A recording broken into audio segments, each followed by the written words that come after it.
假如书籍会说话，今日对话。布鲁克林有棵树。Teacher, my home doesn't even have a decent desk. Isn't the idea of snatching light from the cracks of life too idealistic? The light in the crack does not need a desk.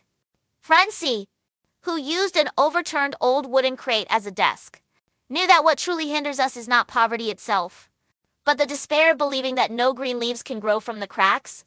Look at the tree of heaven in Brooklyn. It still climbs upward even when its seeds fall into the cement cracks. But my classmates always mock me for collecting garbage to help with the family expenses. When will this kind of life come to an end? Hand that picks up plastic bottles can also hold a Nobel Prize in literature. Remember, your attitude towards trash reveals your future. Some see filth, others see raw materials for a paper mill. And Francie found the complete works of Shakespeare in a pile of junk. You said that suffering is not a badge of honor. So why are the stories filled with bitter moments?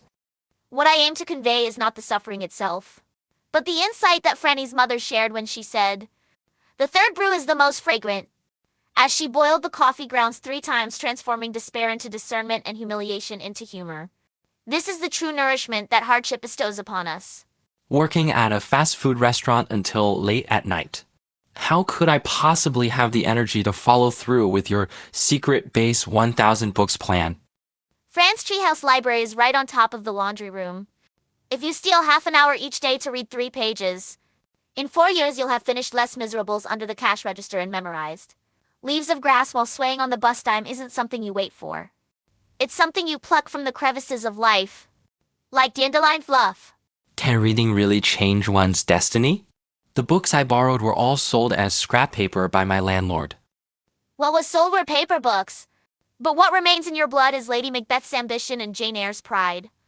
Remember, true books grow on their own. Frances's burned copy of On the Origin of Species grew into a stronger version within her heart. The neighbors all say that it's already quite an achievement for a child from a family like ours to finish high school. Those who once mocked the stink tree for growing in the slums now hold up their cameras to capture its shade. When you pen an award-winning essay for the whole city with the library's free ink, those prophecies turn into blushing faces at the award ceremony. How can one distinguish between upward determination and unrealistic fantasies? Look at where the roots are anchored. The dreamer gazes at the clouds, while the stubborn one searches for cracks in the concrete. Just like Francie reciting the Declaration of Independence as she boils potatoes, each syllable splashing into the pot, stirring up a boiling hope. What should I do when my mom always says, people like us shouldn't daydream? Show her the stinky ash tree that was once doused with dishwater. 20 years later, people hung a preservation plaque on it, which reads, "This tree is proof that the yearning to rise can dissolve all curses. Every page you secretly read now is building strength for the fingers that will hang plaques in the future." Can the limitations of one's family of origin truly be overcome? Even my English accent is mocked. When Francie read Keats with a Brooklyn accent, the rhythm was more vibrant than the pronunciation of those from elite schools. Class is not determined by one's accent, but by the light in your eyes when you read. The librarian kept the rare books for the janitor's daughter because he recognized the nobility of her soul. Why do the characters in your book never lament their fate? The true fighters are busy turning their tears into ink. Look at Uncle Johnny's legacy, not a bottle of wine, but the divine comedy he traded his wedding shirt for. This was the most moving form of resistance he taught Francie, to exchange the last piece of bread for spiritual nourishment.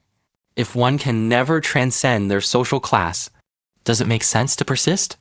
When Francie's brother used the mathematics award certificate to patch the leaky roof, it was in itself the most elegant mockery of fate. The very act of striving upward is a medal in itself. The stinking sumac will never become a sequoia, but it makes the whole of Brooklyn see the green flame rising from the cracks in the stone. Is it too late to start making changes now? I'm already 18. Fran's mother started learning to read at the age of 30 and later used legal clauses in court to protect the entire slum. Remember, education is not a race against age. It is the spark ignited at the moment of awakening. The instant you smell the ink is the perfect time to begin.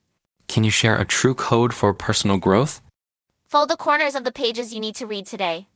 And when you turn them tomorrow, you will hear the sound of tree roots cracking through concrete. Each page turn is a declaration of war against fate. When fragile sheets of paper accumulate to 1001 pages, they can pierce through all the ceilings, pressing down on your head.